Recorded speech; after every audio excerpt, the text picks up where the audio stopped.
There are many things for which the German people owe gratitude to the American people, and there are many ways in which this gratitude has been expressed.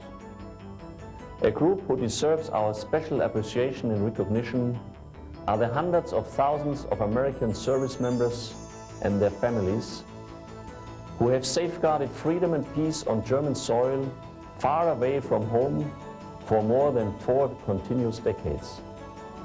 Now the tides of history have put an end to the undeclared Cold War that divided Germany and Europe for almost half a century.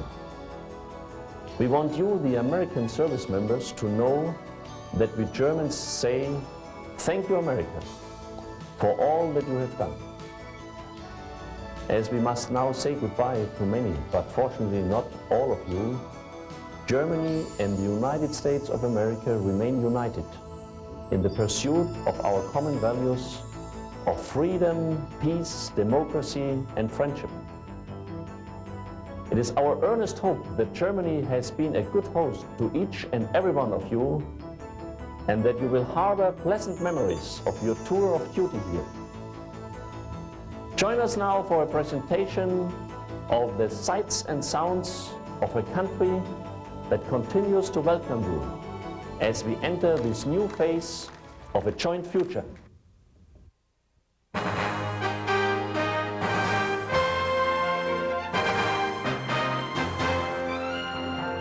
Germany and America have shared a strong mutual commitment for over 40 years. Since the time following the Second World War, Germany has become home to hundreds of thousands of Americans. On October 3rd, 1990, East and West Germany reunited, and a new chapter began to unfold. The pages of history during these climactic times are written with the pen of friendship. This is an association that has earned the admiration of the world. The strength of this partnership began here, in the devastation of war. D-Day.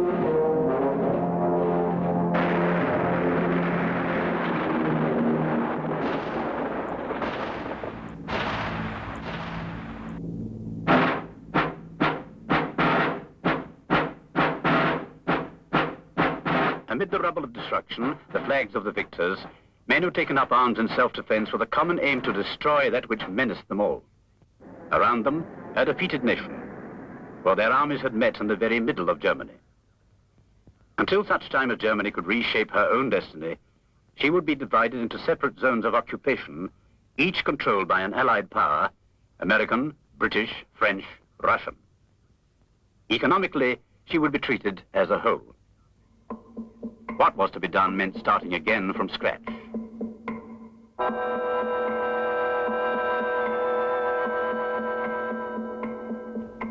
Even then, some had reservations about mutual trust. But a world war just over, they had to trust one another, or else begin another war. For Berlin, it was to be each power with its sector, but a city open to all the powers until Berlin could again assume her role as the capital of a new German state.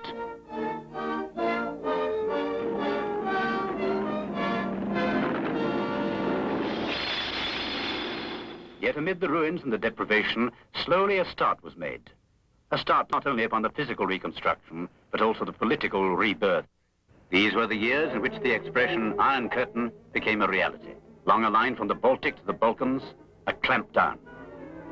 In place of the comradeship of victory, barbed wire, suspicion, and distrust. Years of disillusionment. Meanwhile, over the frontier paths, there flowed a steady stream of refugees east to west. Soon it became clear that most were moving westwards because they could not tolerate life in the east. Again, an ominous sign. In the World Councils of the United Nations, the war-weary were endeavoring to establish a lasting peace. But these were the days of Stalinist expansion. And so, by repeated refusals to cooperate, except on their own terms, the Soviet delegates sabotaged any progress towards real stability.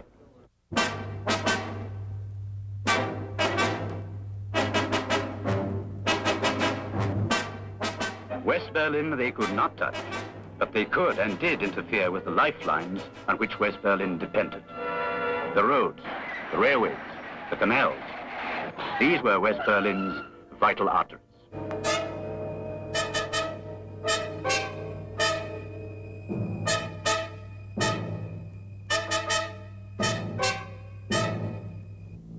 The only element still open, the air above. It started as a trickle, as a temporary measure.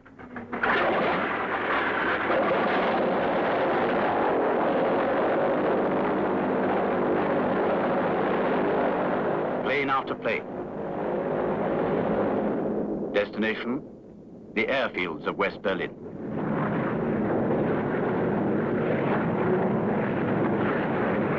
The vital necessities, food, raw materials, even coal brought in by air, until the United States, Great Britain and France were embarked upon the biggest air transport operation history has ever seen. It was to be expected that the Soviets would not take the airlift without some reaction. Across the eastern boundary, the communists staged demonstrations against what they called this Western interference with Berlin affairs. For the West, the Berlin blockade came as the last straw. Soviet behavior had demonstrated that no one was safe. After much negotiation, 12 nations came together to form an alliance for collective defense. Its name, the North Atlantic Treaty Organization, or, as it came to be known, NATO. Together in Washington in April 1949, they put the seal on their union. They were resolved, as they put it, to unite their efforts for collective defense and the preservation of peace and security. It was to be the end of leaning over backwards in the face of consistent Soviet expansion. Meanwhile, for West Berlin, it had been a tough winter. But there could be no turning back now. If the Russians thought that the city could not be supplied indefinitely by air, they were going to be proved very wrong. For the airlift, all possible reinforcement.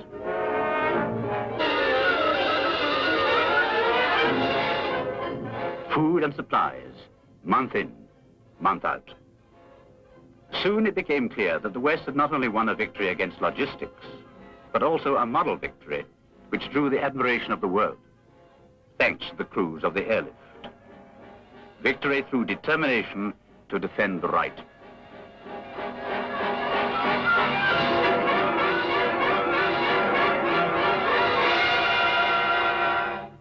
Meanwhile, a series of signatures on a piece of paper had slowly but surely turned into practical steps towards military cooperation and collective rearmament within NATO. Indeed, the growth of unity in the West was such that the Russians, though still breathing threats, realized that their pressure was inducing the very opposite of that disunity on which they counted. Meanwhile, in these years of uneasy truce, the Soviet Union has systematically turned her zone into a purely communist regime and blocked every attempt to treat Germany as a whole. The three Western powers had no alternative but to move forward with the economic unification of their zones. This was followed by political unification. Independence was not long in coming, and there was born a new sovereign state, the Federal Republic of Germany. Chancellor Adenauer and the Federal Parliament agreed that the new republic should join NATO, so bringing the organization's strength up to 15 nations. And by now, strength was no misnomer. For though the crisis was far from over, NATO's power was such as to make any aggressor think carefully. Now the West could negotiate from a position of strength and confidence. In the face of continued Soviet obstruction, the 15 NATO nations sought to clear the Soviets' minds as to how the alliance stood on the thorny question of Berlin. Already in 1954, the three powers responsible for Berlin had made it clear beyond doubt that any attack against Berlin from any quarter would be treated as an attack on their forces and on themselves. Until such time as the Soviets change their minds, the NATO nations will stand firm in face of all Soviet pressure and honor their pledge to maintain the freedom of West Berlin and its people, a pledge often repeated at NATO ministerial meetings. So, until there was a change of front on the part of the East, it would seem that Germany would remain divided. In November 1958, Soviet pressure comes on again. Mr. Khrushchev begins to create his own crisis by threatening to sign a separate peace treaty with the East Germans. Paris, May 1960. Mr. Khrushchev uses the U-2 incident to break up the summit conference, which was meant to bring the Berlin and German questions nearer to a solution. He drops his threat to take immediate action, but does not change his tune. Berlin, he alleges, is the capital of a sovereign East Germany, and the Allies must be made to quit Berlin. And in rearmed communist Germany, the force is there. Men and armor. June the 4th, 1961. Khrushchev to President Kennedy. Khrushchev repeats his threat to sign a separate peace treaty with East Germany, which he claims, wrongly, will end all Western rights in Berlin. And so on, move after move, until... On the 13th of August, 1961, a wall of East German police stands at the Brandenburg Gate. All communication between the eastern sector and those of the west has been cut as though by a knife. Soviet attacks on the rights of the Western powers in Berlin showed that the wall was meant to be a step towards control of the whole city, towards forcing out the Western powers. As the last escape routes were cut one after the other, final scrambles, so as not to be left behind in the prison. Sie zurückhalten, ihrer Empörung freien Lauf. At protest meetings held in the western sectors, the mayor and people of West Berlin called for help and support from the three Western powers. Darauf gibt es nur die Antwort: Nein, niemals. And he did not call in vain.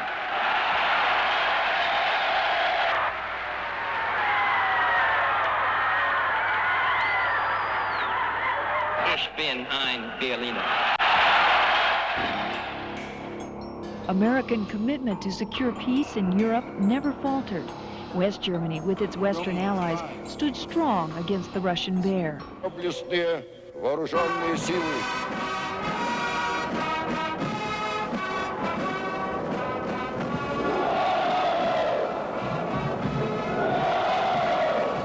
But the Soviet intimidation proved false, and on November 9, 1989, the walls of communism began to crumble. Today, Germany is a nation where the scars of war have become the fabric of the future.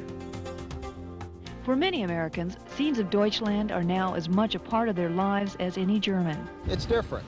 It's really enjoyable. I like the scenery. I like what's in Germany. It's just such a variety of life. It just, you know, overall makes everything nice here.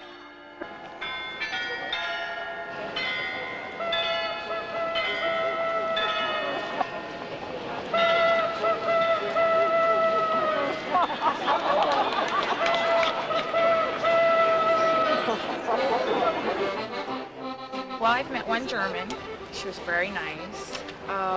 She knew enough English to get to converse with, and she was trying and I was trying, and we really just had a good time.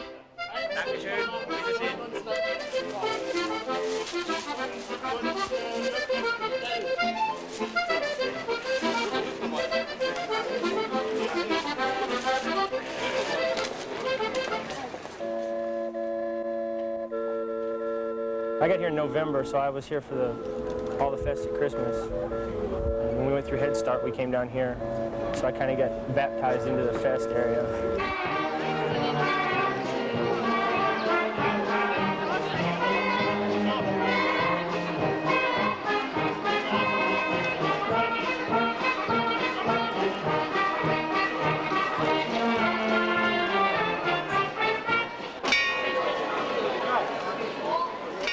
I love living in Germany. The best part about it is the wine.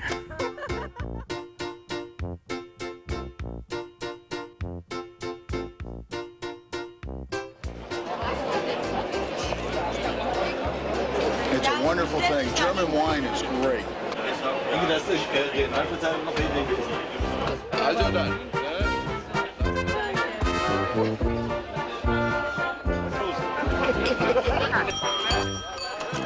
I love the lifestyle. The way they lived, the scenery, the clocks.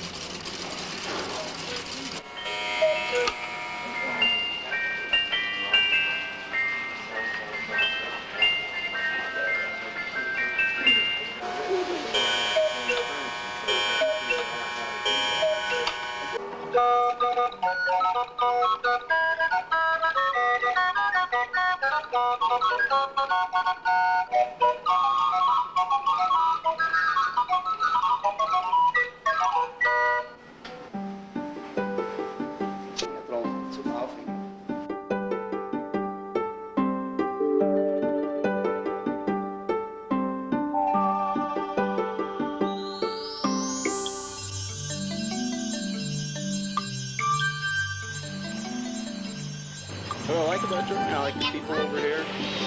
The countryside is nice. It's just a nice place to be.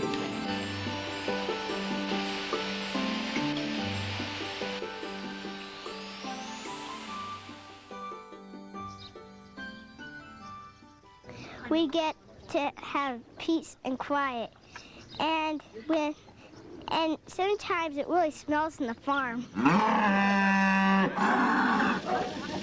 Germany itself, the countryside is gorgeous. Germany for us is a great place to spend a lot of leisure time. It's sad to leave Germany. I feel very fortunate that I spent as long over here as I did, and I think people coming into service today are going to miss that opportunity.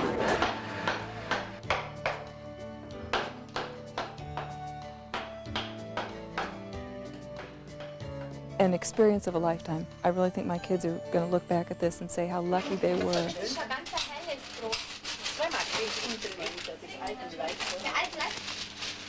My favorite food here is probably the desserts. The apple kuchen and the fresh baked bread daily. I think I'm probably addicted to that. Excellent. Excellent food. And beer. There's so many beers in this place, I couldn't even give you half the names. All excellent beers.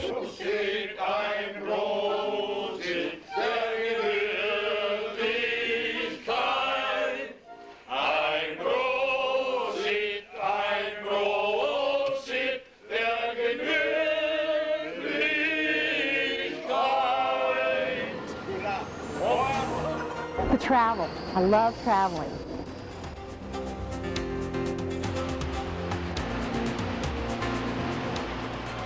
Obviously, after being here 40 years, we're going to leave some sort of imprint here.